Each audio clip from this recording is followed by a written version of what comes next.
Olá, segundo ano. Vamos dar continuidade ao estudo dos filos. No terceiro bimestre, nós encerramos o estudo da disciplina de Biologia 2 com o filo dos Equinodermata. Agora nós vamos dar continuidade ao nosso quarto bimestre com o filo dos Cordatas com as classes dos peixes e anfíbios. E diante dessa relação evolutiva que há entre os equinodermatas e os cordatos, são algumas características que são gerais, que incluem esses dois filos em um só grupo, né? Que é a questão da deuterostomia, que são quando esses indivíduos na fase embrionária eles se desenvolvem primeiro anos depois a boca. A questão também que eles sejam triblastos, né, que eles possuem as três divisões da ectoderme, mesoderme e endoderme, e a partir daí dessas características que há nesse ancestral comum desses indivíduos, surgiu o filo equinodermata e os cordatos. Porém, os filos dos cordatos, eles fizeram na sua cadeia evolutiva, da característica de evolução, eles tiveram a adaptação e evolução em suas características, fazendo com que os indivíduos ou os animais desse filo dos cordados, eles sejam mais complexos, e dentre esses indivíduos está a espécie humana. Então, essas características que fazem esse filo ser mais complexo é a questão da metameria, a notocorda, o tubo nervoso dorsal oco, as fendas faringianas, a cauda pós-anal, além também da questão da estrutura do endostilo. Essas são essas características que são gerais a esses grupos. Sendo elas a questão deles serem triblastos, apresentarem endoderme, ectoderme, mesoderme, possuírem celomas. Então, por eles possuírem o celoma, eles vão ter, vai surgir aí a notocorda, o tubo neural, né? Serem deuterostômicos, apresentarem essa metameria, né? Que é a formação dos metâmeros, que vai estar evidente nesses indivíduos do grupo dos cordados, principalmente na fase embrionária, como a gente vê aí na imagem, esse embrião, a gente vê a formação desses anéis, né, metâmeros, e a partir do desenvolvimento dele, crescimento, ele vai desaparecendo esses anéis e dando origem a outras estruturas. A partir daí, dessas características, é que nós vamos ter as subclasses dentro do filo dos cordatos, que é o urocordata, que vai ter a sua característica específica, né? A questão da notocorda, ela vai ser restrita, ela não vai acompanhar toda a região dorsal, porque ela não vai chegar até a região da cauda, principalmente nas larvas. Os cefalocordatos e os vertebratos, do cefalocordado aos vertebrados, vamos ter uma característica comum evolutiva dentre essas classes, que é a questão da notocorda, que ela vai estar desde a região anterior, ou seja, da frente, até a posterior, que é a região da cauda, né, do corpo desses indivíduos. E o que vai diferenciar e fazer com que os vertebrados sejam mais evoluídos dentro do grupo dos cordatos vai ser a questão das cristas neural, a formação do crânio e do encéfalo. Mas as características que são exclusivas ao filo dos cordatos é o tubo nervoso dorsal, que ele vai ser um tubo, uma estrutura que vai surgir a partir da ectoderme. Esse tubo nervoso dorsal, ele vai ter a função de formação da medula espinhal, onde ele vai dar origem à medula espinal, e também vai fazer com que haja essa complexidade e essa dimensão de diferentes sistemas nervosos, né, nos indivíduos que compõem os filos do cordato em diferentes espécies. A notocorda, que ela vai ser uma estrutura que vai se originar da mesoderme. Essa notocorda, ela vai ser responsável pela formação do eixo, né, da função, da questão do eixo de sustentação na fase embrionária. Dessa notocorda, na fase adulta de alguns indivíduos dessas espécies, ela vai dar origem, principalmente lá nos vertebrados, né, a origem da questão da formação da coluna vertebral, que pode ser óssea ou cartilaginosa. As faringes, as fendas faríngeas, que vão ser esses orifícios que vão ter a função de realização de trocas gasosas.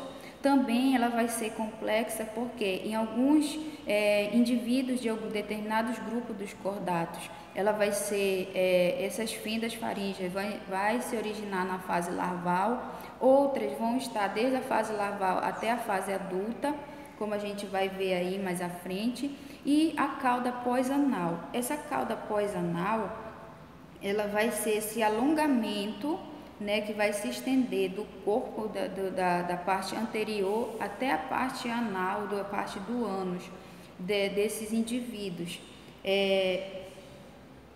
Por exemplo, a questão de alguns indivíduos, como na espécie humana, essa cauda pós-anal, ela vai desaparecer a partir do desenvolvimento do seu embrião. Então, quando esse embrião ele vai se desenvolvendo, vai crescendo, essa cauda pós-anal, ela vai sendo, vamos dizer assim, absorvida pelo corpo. E nós, seres humanos, nós vamos ter apenas o resquício dessa cauda anal, que vai ser a região final da coluna vertebral, que é chamada de córtex.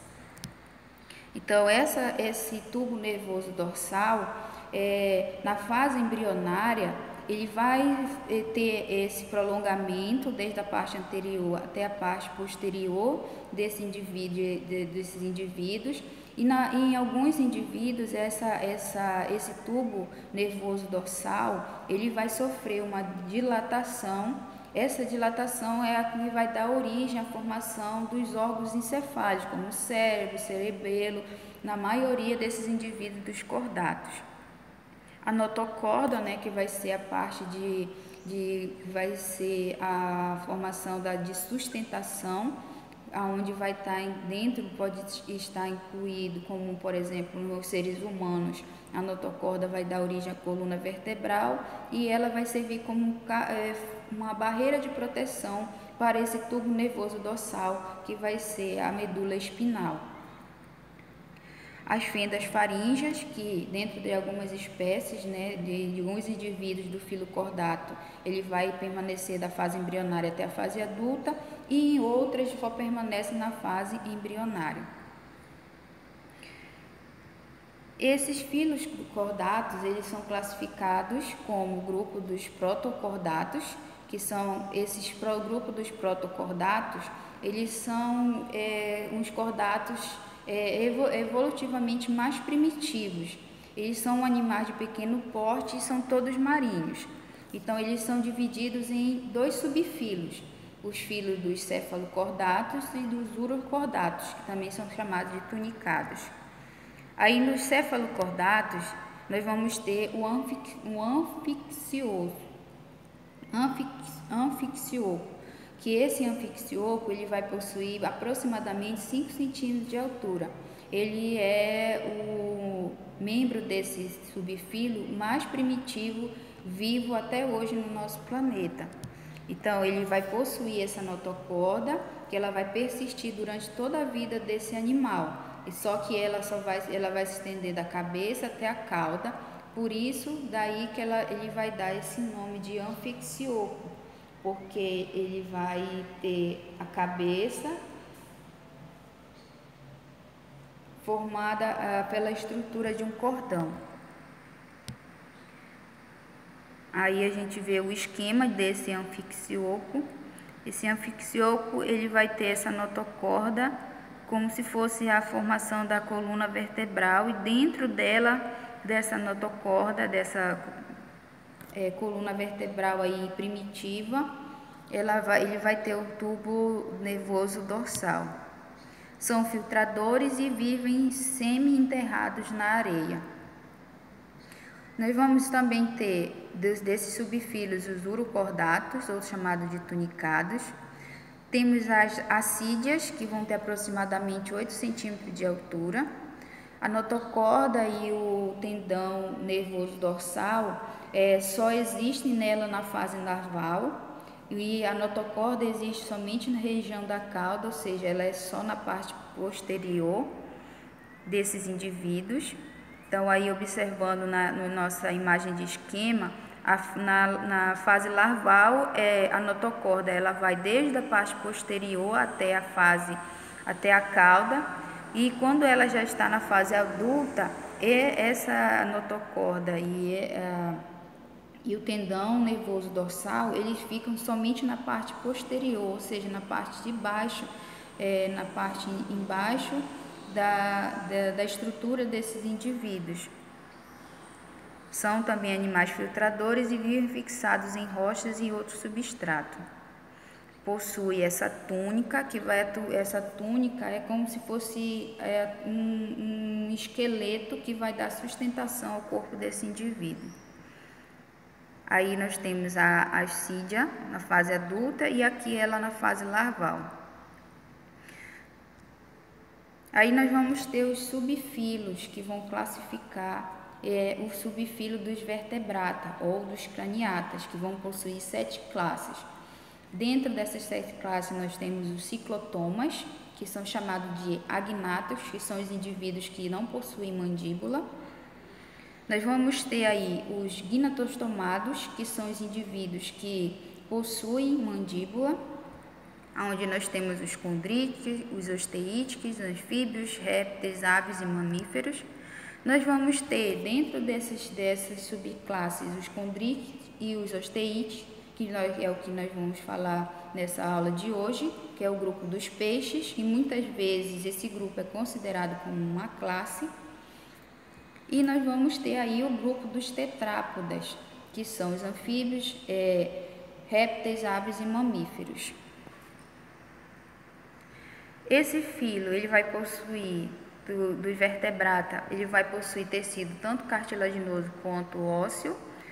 Neles, a notocorda se transforma no crânio e na coluna vertebral, que vai ser a questão da proteção e sustentação do organismo desse indivíduo. Vai possuir estruturas constituintes de endoesqueleto calcário. Bem, dessas 7 subclasses, dessas classes dentro do subfilo vertebrata, as ciclotomas, elas vão ser animais sem mandíbula, ou seja, sem maxilar. A boca dela vai ser de forma circular, por isso que dá o nome ciclotomas, que ela vai possuir aí nessa boca circular esses dentes que vão funcionar como raspadores. Ela vai ter corpo alongado, algumas vivem presas ao corpo de outros peixes, sugando parte do tecido e o sangue. Portanto, elas são chamadas de ectoparasitas, como a gente vai ver aqui como exemplo as lampreias e as feiticeiras. Bom, aqui nós temos o exemplo de uma lampreia. Olha aqui por que elas são chamadas de ciclotomas, pela boca em formato de círculo e essas dentes, várias camadas de dente que vão ser raspadores.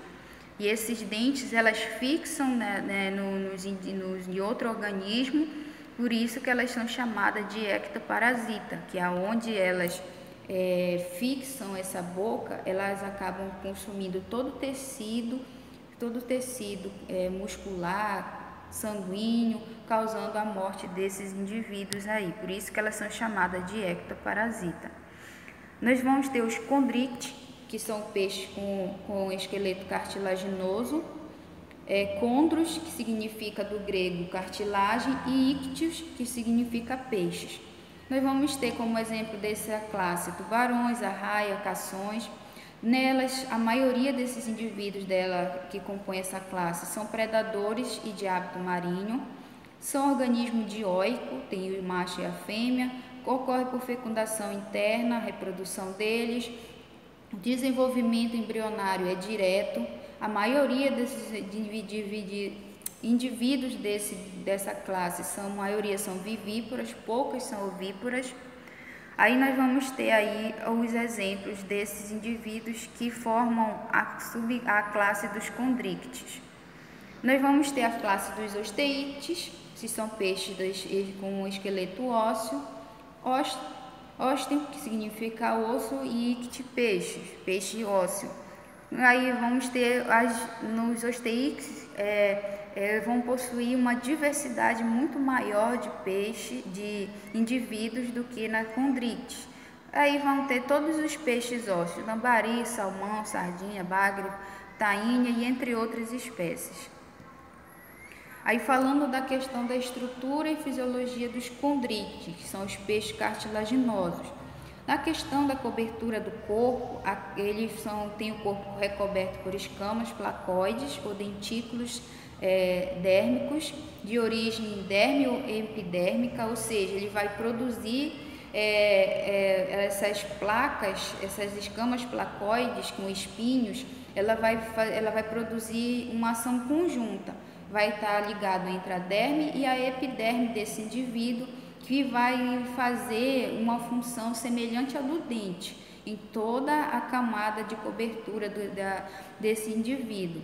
Cada uma delas é formada por um espinho voltado para a região posterior do corpo desse animal. E essa placa, ela é uma placa de forma basal que está situada na região da derme do corpo desse indivíduo dos condrictes. Aí a imagem mostra como é a formação dessa placa, né, desses espinhos que formam essa placa da derme, dos condrictes. Ela tem a forma e a disposição dessas escamas no corpo dos elasmobrônquios, que são os peixes condrictes, que reduzem a questão da turbulência da água ao redor do animal, aumentando assim a eficiência dele ao nadar. Esses espinhos, ele é coberto por um esmalte que apresenta internamente uma camada de dentina que se estende formando a placa basal. No centro dos espinhos, a placa é formada por uma polpa, onde apresenta terminações nervosas e vasos sanguíneos. Nos tubarões, essa questão dessa placa, ela vai fazer a função como ela se estende até a parte da parte anterior até a posterior do animal, os estudos dizem que essas placas elas fazem com que ao longo do tempo, por isso que o tubarão ele perde dentes ao longo do tempo, mas ele continua nascendo, porque essas placas elas vão se acumulando na região anterior da boca do tubarão, e essas dentinas e esses esmaltes eles se acumulam fazendo a formação do novo dente.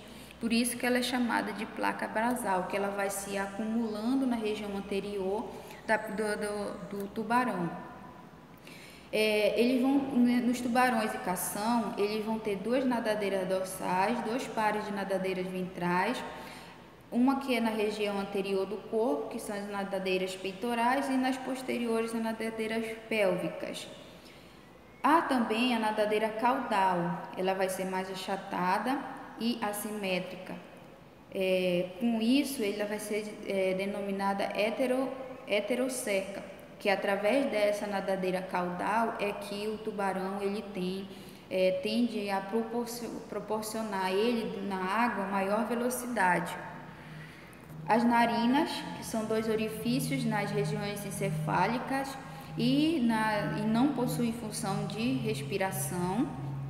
Aí vai ter a região das narinas, né, ali, os orifícios chamados de espiráculo, só que esses espiráculos eles não vão ter a função de respirar, porque eles só vão fazer a questão da comunicação com a faringe, então, que vai ocorrer essa comunicação que ocorre também na maioria dos peixes ósseos. A respiração desses condrictes, a água ela entra pela boca, vai passar pela faringe, ela vai banhar as brânquias, que são ricas em vascularização sanguínea, e aí vai fazer a passagem através das fendas branquiais, que ele vai ter aí cerca de quatro fendas branquiais, sendo 4 do lado direito e 4 do lado esquerdo. Nos condrites, a primeira fenda branquial ela vai ser reduzida e está associada às brânquias, formando assim o espiráculo, esse orifício que não tem função de respiração, que vai comunicar o corpo exterior diretamente com a faringe, que é para que aonde ocorra a partir dali, através desse espiráculo, também ocorre a eliminação excessiva da água que é ingerida pelo indivíduo. No ambiente marinho, nós vamos ter a questão do problema com a perda de água por osmose, porque a concentração do solvente fora do indivíduo é maior do que dentro do indivíduo. Então, esses indivíduos aí, eles vão fazer a osmorregulação. Nesses peixes cartilaginosos, eles vão manter a alta concentração de ureia no sangue para manter aí um ambiente corporal interno praticamente isotônico, ou seja, com a quantidade de concentração interna igual à da externa, para que haja esse equilíbrio em relação à água do mar. Então, ele vai produzir essa concentração alta de ureia no sangue para que ele consiga manter esse equilíbrio através da osmorregulação, para que ele seja para que ele mantenha o corpo dele de forma isotônica, ou seja, de controlar para que o volume de concentração que há dentro do corpo dele, por meio desses minerais que são a ureia, seja igual à concentração de sal que há na água que está ao redor desse indivíduo. Então, o sistema excretor dele é realizado por um par de rins, que vai ser uns rins mesonéfricos, né, que eles vão ser meios rins. Então, eles vão estar localizados na região posterior, e eles vão fazer a filtragem desse sangue, fazendo a eliminação dessas excreções nitrogenadas, principalmente essa ureia que está em alta concentração nesse sangue, podendo também eliminar parte das excreções por meio também das brânquias. Nos condrícteis, o tubo digestório é completo, formado pela boca, faringe, o esôfago dele é curto, tem um estômago, onde inicia a digestão pela massa alimentar, o intestino, pela válvula espiral, que vai retardar o trânsito do alimento e aumentar a área de absorção dos nutrientes, a digestão extracelular e a cloaca. O sistema sensorial deles é bem desenvolvido, com estruturas sensoriais utilizadas na percepção de estímulos do meio para a captura de presas e sendo localizadas a grandes distâncias. E esse sistema sensorial dele é formado por quimiorreceptores, que vão ser desenvolvidos principalmente nos tubarões, através do olfato, que vai localizar as células nas narinas. Por exemplo, a presa, o tubarão ele pode perceber a presa quando está sendo eliminada um fluido do seu corpo. Por exemplo, o tubarão ele consegue perceptar uma presa por uma gotícula de sangue a mais de 30 km de distância. Então, o sistema sensorial dele, pelos quimiorreceptores que ele tem, ele transforma o tubarão num exímio predador. Assim como também nós vamos ter os mecanorreceptores, que vai ser essa linha lateral que vai estar presente tanto nos condrídeos quanto nos osteides, que são os peixes em geral. Ela vai ter uma importância para fazer com que haja a orientação desses peixes vertebrados no meio aquático, fazendo com que ele, através desse mecanorreceptor, ele tenha a percepção da vibração do que está ocorrendo na água. Os eletroreceptores, por meio das ampolas de Lorenzini, presentes nos tubarões e algumas baleias também, localizada na cabeça, elas vão ser poros que vão estar cheios de muco. Elas vão se comunicar com as células sensoriais, com a água, sendo capaz de detectar a fraca corrente elétrica gerada pelas atividades musculares da presa. Ela vai funcionar como se fosse o equilíbrio dado por uma orelha, formada pelos canais circulares. Então, as ampolas de Lorenzini, elas vão ter esses orifícios formados, que é o poro superficial, ela vai ter esse canal. Então, na base desse canal vão estar as células sensoriais, e no final lá desse canal, que vai formar o círculo, vai ter os nervos sensoriais, que vão estar ligados aí nessa percepção por meio desses eletroreceptores, que vão captar a energia gerada pela corrente da água através da presa. Na questão da reprodução, os tubarões realizam fecundação interna, tem sexo separado, apresentando dimorfismo sexual. Os machos dos elamobrânquios possuem um órgão copulador chamado de Kapler, como a gente está vendo aí na imagem. Possuem uma nadadeira pélvica. Possuindo essa nadadeira pélvica, né, que ela vai transformar aí essa nadadeira pélvica, ela vai se transformar em um órgão copulador nos machos, aonde vai ser depositados os gametas dentro do interior da fêmea. O desenvolvimento deles é direto com espécies ovíparas. As fêmeas elas vão eliminar o ovo e que vão se desenvolver na água, que nos ovíparos. Já os ovivíparos, as fêmeas vão reter o ovo no interior do corpo até o final do desenvolvimento embrionário, dando à luz a jovens imaturos, como é o caso do tubarão. As vivíparas são poucas espécies, elas vão se desenvolver totalmente dentro do corpo da fêmea. Aí agora vamos falar dos condrictes. Os condrictes, na sua característica, os osteíctes, nas suas características gerais, ele é um grupo bastante diversificado, com espécies vivendo em lagos, córregos, rios e oceanos, desde as regiões polares até os trópicos. Vão possuir esse endoesqueleto formado basicamente por ossos, e a boca deles é anterior, diferente dos condrictes, que a boca dele é na parte basal, ou seja, na parte de baixo da cabeça. Aí nós vamos ter vários indivíduos que fazem a classificação do grupo dos osteídeos.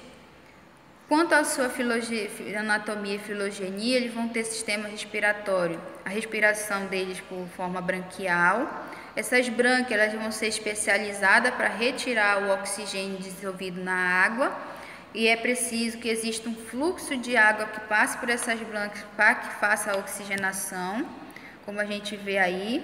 Os peixes ósseos, eles vão ter uma estrutura chamada opérculo, que ele vai fazer o movimento de abrir e fechar, que é onde vai fazer com que a água entre pela boca, passe pela região das brânquias e saia pelo opérculo, fazendo com que ocorra essa troca gasosa. Essas brânquias, como a gente viu, também está presente nos anelídeos, moluscos, crustáceos, equinodermos, peixes e anfíbios na forma de larva. O sistema digestório dos osteídeos, ele é um sistema digestório completo, que vai desde a boca até o ânus. Ela vai possuir um tubo digestório semelhante aos dos condrictes, mas ele não vai ter aquela válvula espiral que vai controlar a questão do alimento para permanecer um pouco mais tempo dentro do sistema digestivo, para ter mais absorção. Então, esse estômago dos osteídeos, que eles vão ter os secos pilóricos. Nesses secos pilóricos é que vão aumentar a área do intestino com o contato do alimento para fazer a absorção. Eles vão possuir um fígado bem desenvolvido, que vai participar da digestão produzida pela bile, que eles vão produzir o líquido da bile, que vai ser armazenado na vesícula biliar, que vai ser eliminado no intestino, que vai auxiliar na eliminação das gorduras. Aí a gente vê um aparelho digestivo de um indivíduo do grupo dos osteídeos.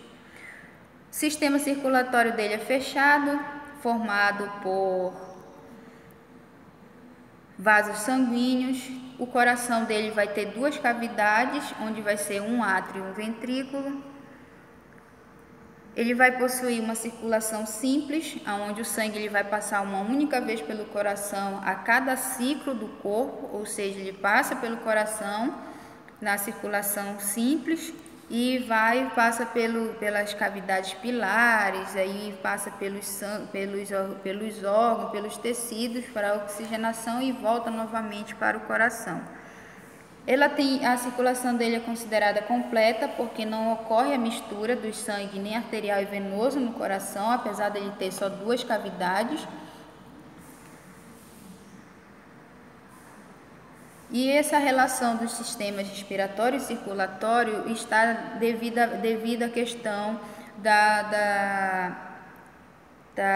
do sistema respiratório das brânquias serem regiões bastante vascularizadas, aonde ocorre a troca gasosa por meio da difusão, que é a passagem da água pelas brânquias, né? E aí ela vai, através dos capilares sanguíneos presentes nas brânquias, é que vai ocorrer a troca entre o oxigênio presente na água e os gases que vão sendo eliminados do organismo do peixe. O sistema excretor é formado basicamente pelas mesmas estruturas presentes em todos os vertebrados, rins, uretra e bexiga urinária. O principal produto dessa excreção, como é mais comum nos peixes, 80% dele é amônia, que é um tipo de excreta nitrogenada altamente tóxica. Então os peixes eles têm essa concentração maior e essa eliminação maior pelo sistema excretor. Os tubarões eles vão excretar a ureia, também um composto que é menos tóxico, mas também é derivado da conversão da amônia no fígado. A bexiga natatória, que é presente nos peixes ósseos,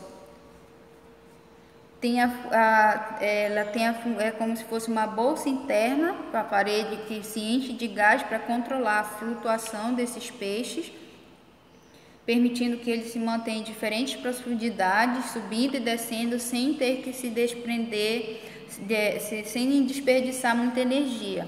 Nos condrictes, que são os peixes cartilaginosos, não existe a estrutura da bexiga natatória devido à questão da estrutura do corpo deles ser formada por cartilagem. Sendo a cartilagem uma estrutura leve, então eles não se adaptaram a essa estrutura da bexiga natatória como os peixes ósseos, porque os ósseos eles têm uma densidade maior, então esses peixes, os teites, eles acabaram adaptando essa bexiga natatória para controlar a questão da flutuação. O sistema excretor deles também é formado por um par de rins localizado na parte superior da cavidade abdominal. Eles vão retirar essas excreções nitrogenadas da água com amônia, com amônia, eliminando eles na forma de urina. É conduzida pelos uretres até o poro excretor localizado perto do ânus. Grande parte da excreção também é eliminada por meio das brânquias. O sistema circulatório dos osteites é fechado, simples e completo. O coração deles tem 4 cavidades, tem o seio venoso, o átrio, o ventrículo e o cone, que é substituído pelo bulbo. Nessas cavidades circula no coração somente o sangue venoso.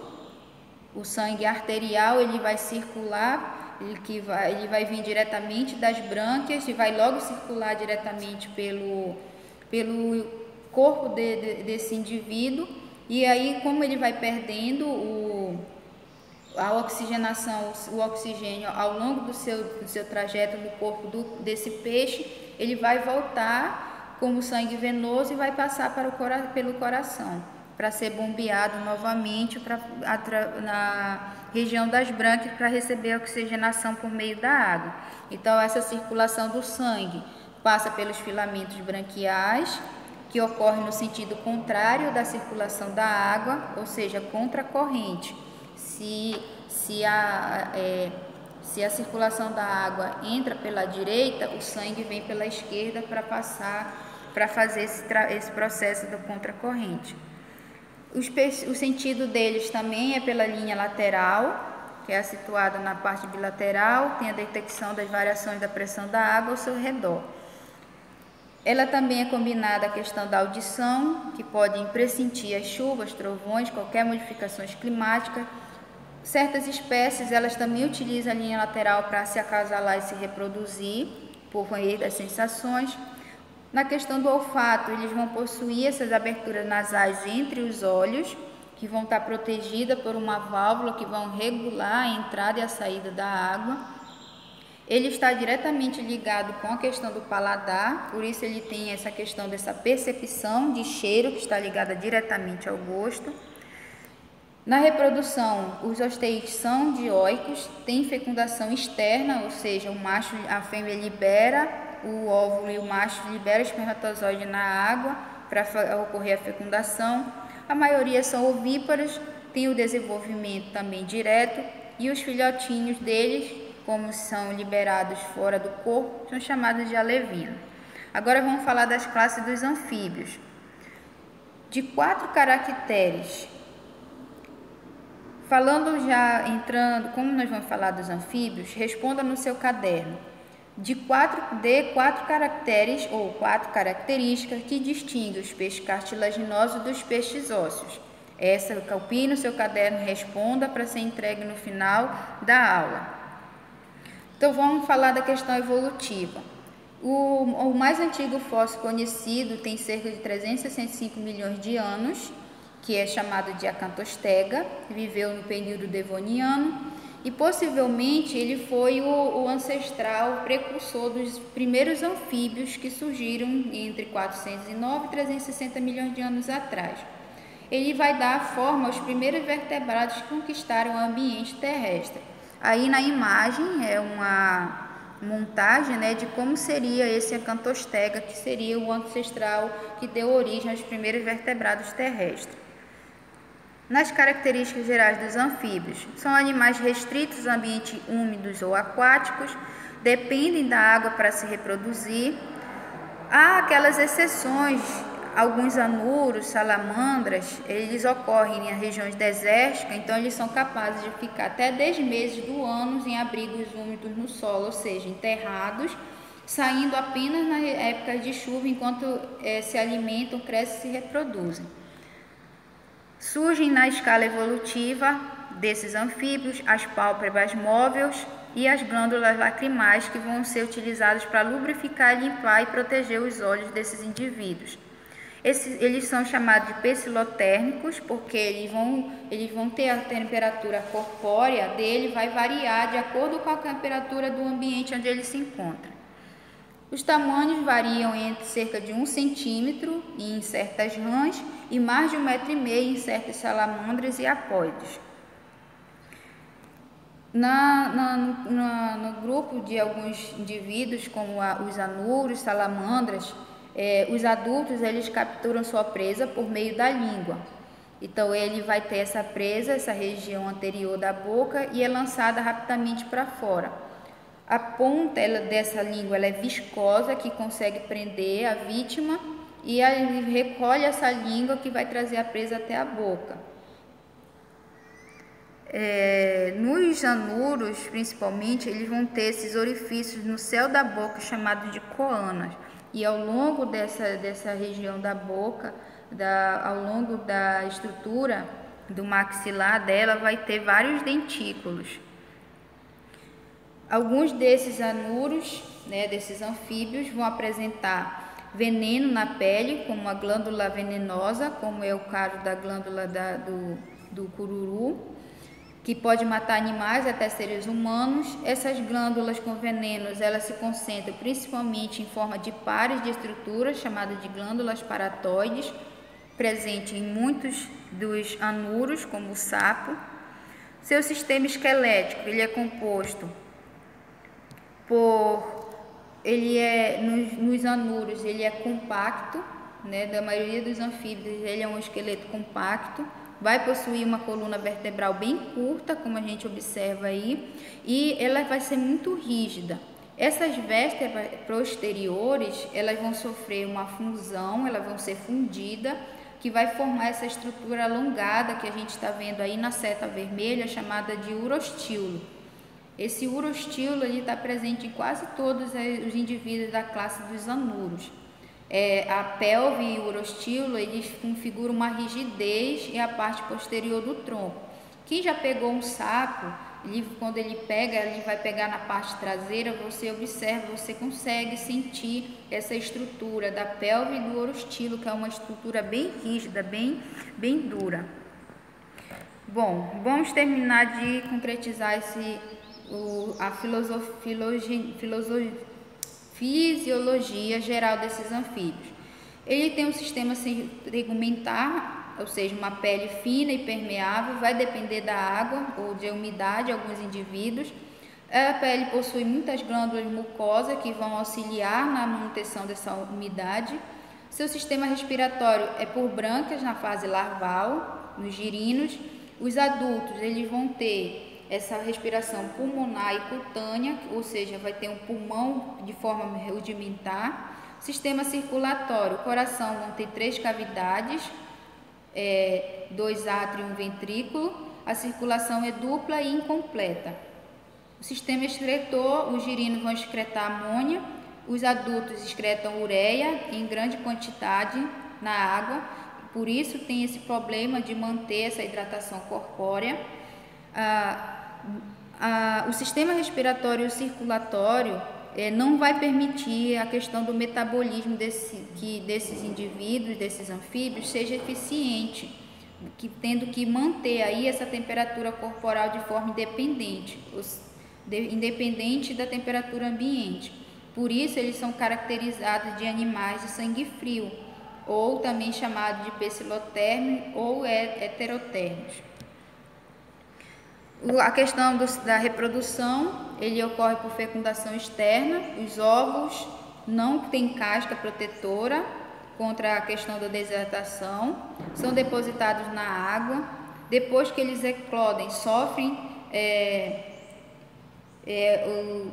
as larvas são natantes, são chamadas de girinos. Posteriormente sofrem a metamorfose, tornam-se adultos com desenvolvimento indireto, se tornando indivíduos dioicos, tendo o macho e a fêmea.